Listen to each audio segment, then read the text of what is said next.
same question again. You answered it before, but for me the answer was maybe a bit too short. Okay. From the mental concept of being everything, of being unlimited consciousness or whatever. Yes. How do you get to the point where you don't understand it anymore, but where you feel it? Yes. I would say, practically speaking, keep coming to Satsang. What else I can say about it? To be at least close to that kind of environment, to the energy field of Satsang, which is only about this. My whole life is about this. Everything is about this. It is this. It's not about it even. It is it. And we are here also just pointing this out. Some people come and in a short time, the whole sense of all this noise that we carry around is burnt like that. For others, it's an ongoing sort of refinement, because like a reflex, the attention swiftly goes back into the old habits for a time, because something is there, is still seductive to the consciousness. It's fallen in love with its own projections, and it goes there. And you bring to your projections a lot of, so you juice it up, but it can only go for a bit before you are discouraged. It's like if you are someone who loves meeting new lovers, you meet them for a while, you juice them up with all your fantasy, and after a while they can't sustain it because their life is not showing your projections, and then you have to move on to somebody else and move on to somebody else. It's like this in the life we are like that doing. How you can somehow come into the actuality of that as your own experience. I feel the more you are, some people of course they are moving in that in their own singular life and world. For myself also it happened in my town in London where I lived, in the center of London.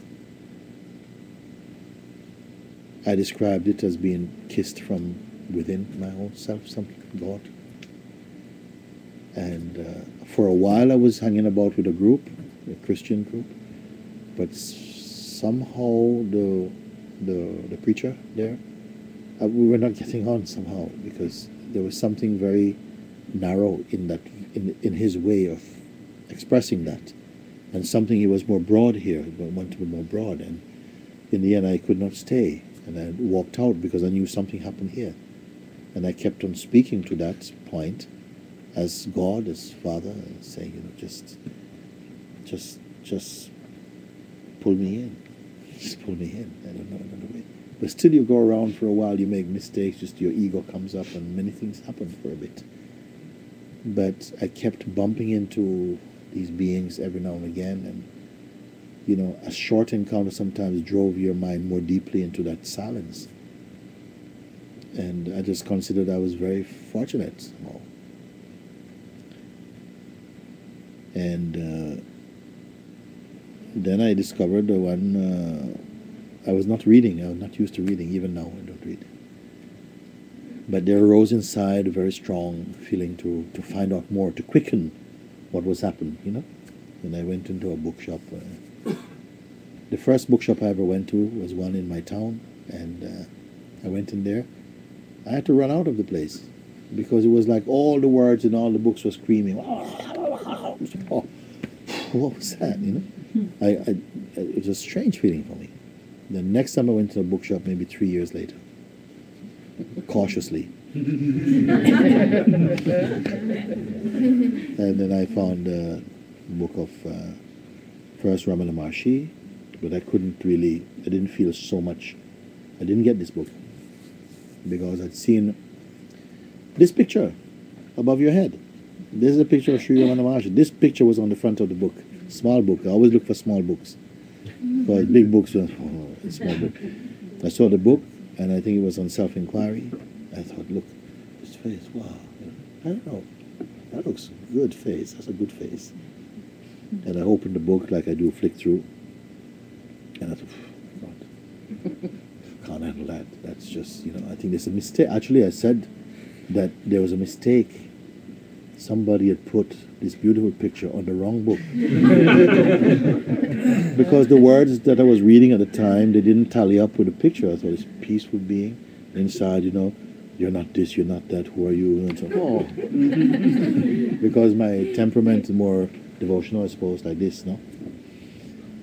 And then I moved on and I found a book by a Bengali saint called Sri Ramakrishna. And that book I opened a bit, and he was a devotee, a Bengali saint devoted to Kali, Mother Kali, which was very different from our Christian upbringing. But his words and his teachings was completely universal. And I bought this one, the first books I ever bought. And it was thick like this. I was very surprised. And I didn't want this book to finish. That book brought a lot of tears out of me.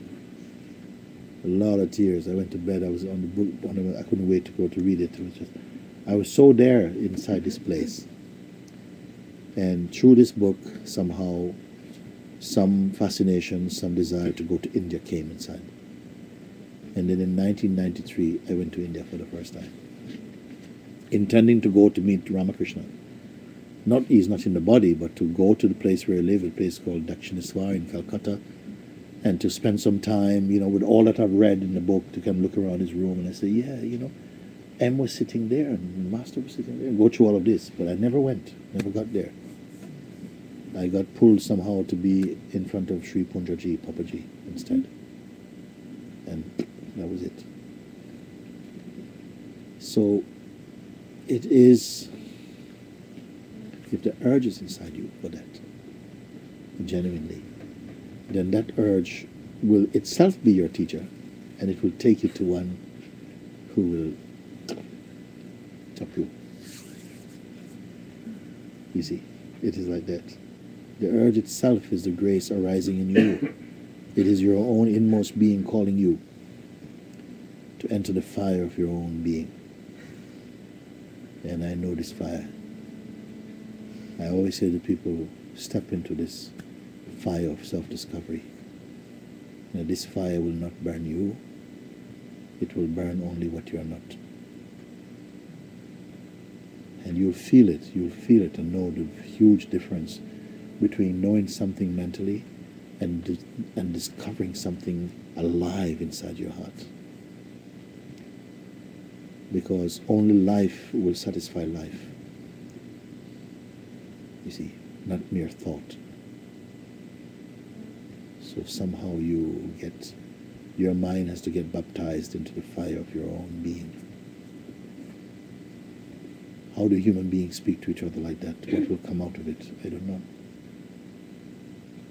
Just it happens. If there's a craving inside you, that craving will take you to some place. Yeah. So like this. I'm always happy to meet beings who feel with such depth. Not just listen like you're in some classroom, but you're listening like somehow your life depends on it. Existence depends on it. 2,500 years ago, one man forgot himself, just forgot about himself. Yeah. 500 years later, another man forgot about himself, gave himself up. And now 2,500 years later, 2,000 years later, no, the whole world cannot forget about them. Cannot forget about them. Why? So rare. Everyone else is fixated upon their temporary existence. But here was the evidence of lives that were somehow completely just full of purity and joy, and not different from who we are here. The Buddha had a body just like ours, had blood type, looked on the same moon, felt cold nights, felt alone, felt friendship, all of these things, just like we are doing. Something inside changed. The orientation of the mind to dwell only in the substance of body and thought was not enough. And they discovered an ocean behind this shallow field, superficial field of body-mind. They found the universal self. And still, it carried a unique fragrance in each body. The Buddha expressed a unique fragrance. Christ expressed a unique fragrance. And each one will express a unique fragrance. Because we are not androids. Somehow, the consciousness manifests uniquely in each form. And the fragrance is expressed uniquely, although it is universal and total. You see? So, very good.